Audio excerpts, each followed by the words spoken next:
From the Mamaroneck Public Radio Station, we bring to you an anthology series called Tales from the 20s. Written, directed, and voiced by students of Mamaroneck Public High School. We hope you enjoy this premiere of our very first tale, and we'd love for you to become a frequent passenger on the journeys we'll take. Without further ado, this is From Above and Below, Chapter 1. 2.5 nautical miles off of Cape Romano, a small boat bobs back and forth like a toy ship in the bathtub that was the Gulf of Mexico. It wasn't small because the owner couldn't afford a bigger boat. Erie's friends, a pair of brothers named David and Stu, surely would have liked more legroom. But it was because Erie's Uncle Sherman found more comfort in the quaintness. And speaking of the minimalist devil, the boat's radio was murmuring with a mix of feedback in his voice. Erie reluctantly stood up to answer the call. Her hand quivered as she went to pick up the microphone. Like talking would make the speakers sprout horns and puncture her hand. Hey, Erie, you okay? You sound a little out of breath.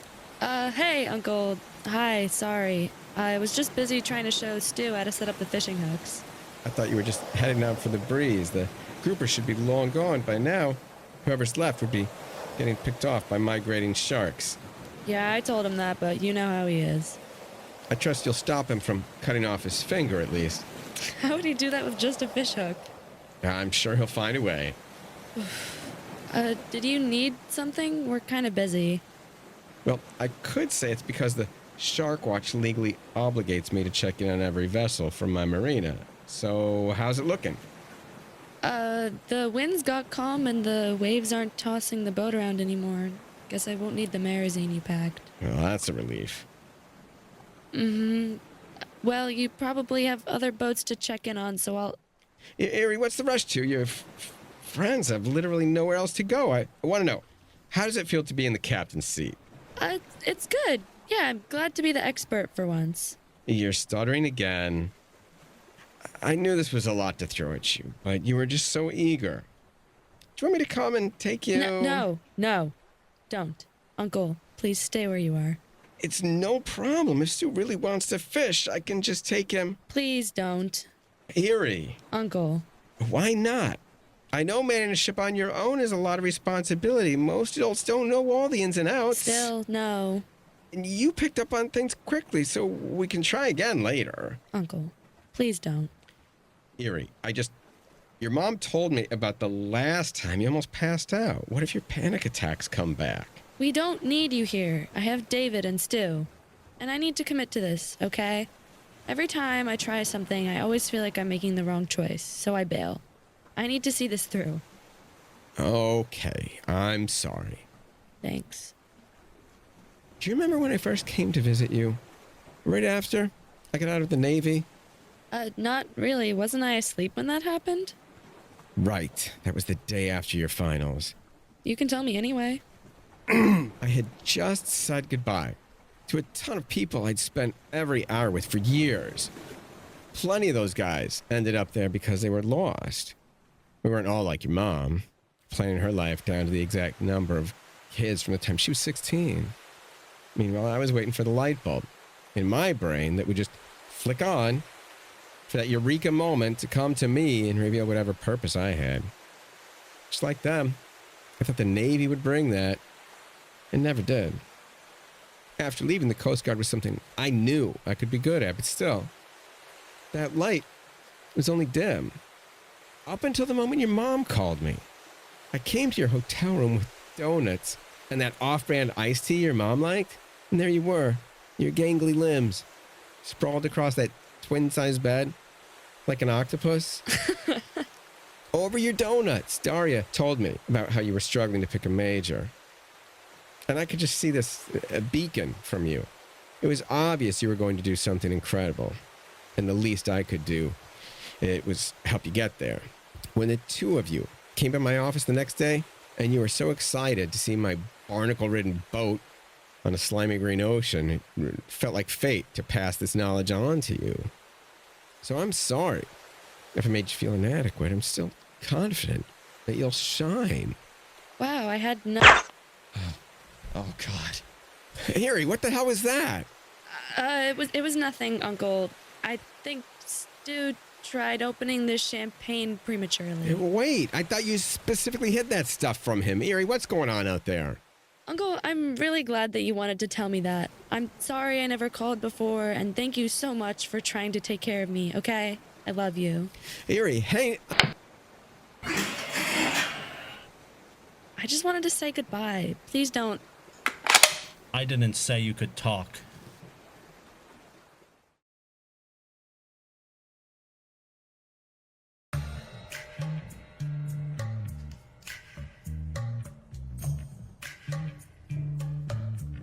Tales from the 20s humbly welcomes you back for our second airing.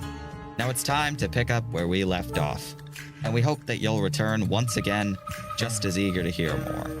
Let's get straight into the next episode with From Above and Below, Chapter 2. Erie's world could have crumbled to dust from the fear of a gun being pointed at her head, let alone what came when it fired with an underwhelming pop. She didn't get to see it go off, but could definitely hear the bullet tear through the boat's thin metal wall and enter the cabin. She had seen the mysterious man force Stu and David inside that room. Who knows whether they had moved during their conversation. What else the bullet went through, though, the small porthole on the door didn't expose. The only thing she had to go on is that only one of them had screamed. We're going to be fine. Put the radio back, keep it on, get up. You're going back inside. Why did you... Put the radio back, keep it on, get up. You are going back inside. Look, if you want the boat, just take it. You can leave right now. The keys are still... Shut up and just do what I say. Open the door. Oh my god. Erie, David's got a bullet in his chest. I don't know how far in, but he's losing a lot of blood.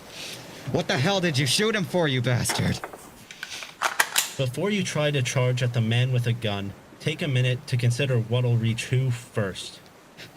Well, you shot him, so you need to help him. Erie, come on. Don't move. The hell you won't. Erie, we can save him. He's already gone. No.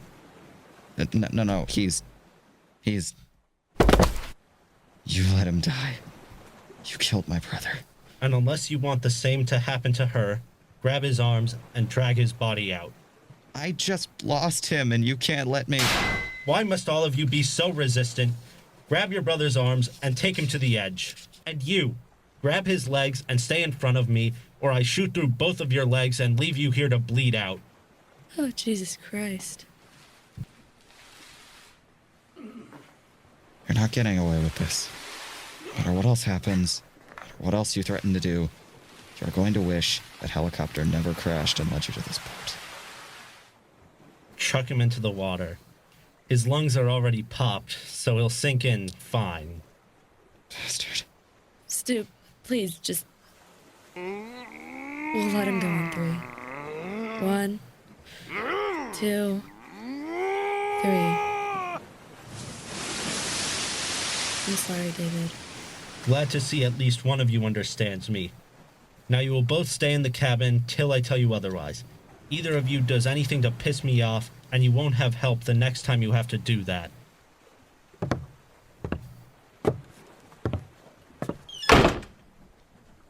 What the hell happened out there?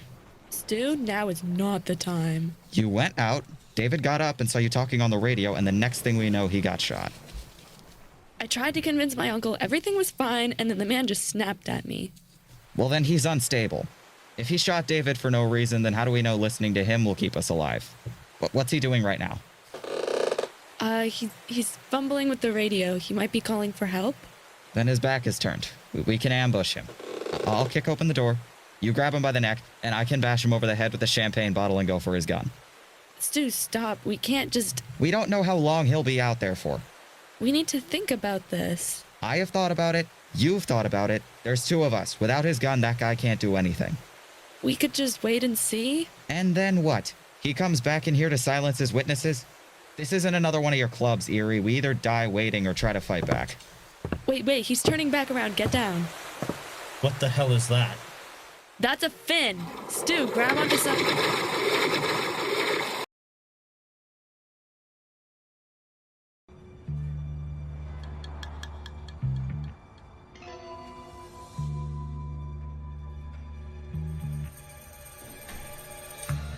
Welcome back to Tales from the 20s, and with it, the time has come for our first story to end. Afterwards, a new branch will begin with something brand new. But before we open a new book, let's close this one. If you've stuck with us for the first 2 episodes, then you know things are about to go out with a bang. We appreciate your patience and dedication to see how this story concludes. Now the time has come for it to be rewarded with From Above and Below. Chapter 3. There were plenty of reasons to fear the water: drowning, dehydration, isolation, mechanical problems, sunstroke, earthquakes, waves, and the wildlife. Erie had spent months feeling close to conquering those fears, but now it looked like that last one was going to be tested, because a beast had risen from the water in the blink of an eye and struck the boat worse than any wave could have delivered. And even worse, this wave was hungry. The invisible hand of fate had forced a tense standoff between these 2 living friends and the man on the boat. Which one would work up the courage to make a move to force this matter of life and death to take its verdict? No one knew, but a choice had to be made fast. Stu, are you okay? Yeah, I'm good. What the hell was that? That was a shark, like a bull. Oh my god, a bull shark probably. My uncle said those things were supposed to have migrated already, so why is... Oh god. David, he must have brought one of them here. Well, this is our chance. We'll stay in here until he knocks that guy off. Stu, they're called bull sharks for a reason. If we take too many hits, then the keel will fill with water and we'll all go under.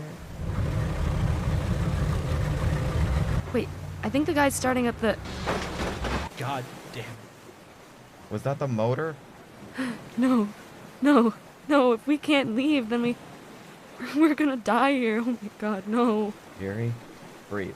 We still have one more option, too. No. That guy has a gun bigger than his arm. I think that would be enough to at least scare it off. Stu, that's a suicide mission. But if we stay here, maybe he'll do it himself. Or he might throw us in the water so it won't eat him. That guy killed David. He pointed a gun at your head. I don't care how risky it is. I'm not going down because I was too afraid to fight him. So are you going to hide in the corner and never see your family again, or are you going to help me? Get against the wall. Now. Like hell. Don't mess with me. You do as I say. Oh, really? Without that gun, you wouldn't mean jack. Don't you dare, smart guy. You might think you're invincible with some adrenaline and a dead brother on your conscience. A lot of my hostages used to think like that too. My partners didn't have the guts to set them straight. But none of those bank tellers are acting brave anymore, and I didn't have to shoot them to accomplish that. And I'm still here, with the police unable to touch me. So do you think I need this thing to control you? As long as you exist in the same universe as me, you do not eat unless I tell you to. You do not sleep unless I tell you to. You do not breathe unless I tell you to. You do not even stand on your own 2 feet unless I tell you to. You. Is he... That shark is still out there, and it's not leaving until you make it. And unless you want to fight that thing on your stomach, grab the nearest stabbing tool and get out there. Stu, are you okay? Worry about yourself. This fishing rod should do it. Go. I can't do this, I can't... Now, while you still have a platform to stand on. He's too fast, I can't pin him down. This boat is failing. Skewer it already. Gotcha. You broke my nose, you mother. Come on, work, you. We're getting off this boat, Stu. I promise you. Wait a minute, you hurt me, and when my partners get here, no! Stu, come on, please, be okay. I did what you said, I got him, we're safe now. Good. Oh god, I can't feel my legs. Are they? It's bad, Stu. But I'm sure he got much worse in the end. I'll contact my uncle and he'll send someone to help us. Just try not to move too much. Land Patrol, come in. Land Patrol. Requesting assistance. Sherman, we need help. Please. Manolo, we're here and about to land. Bring the hostages out and we'll pick you up.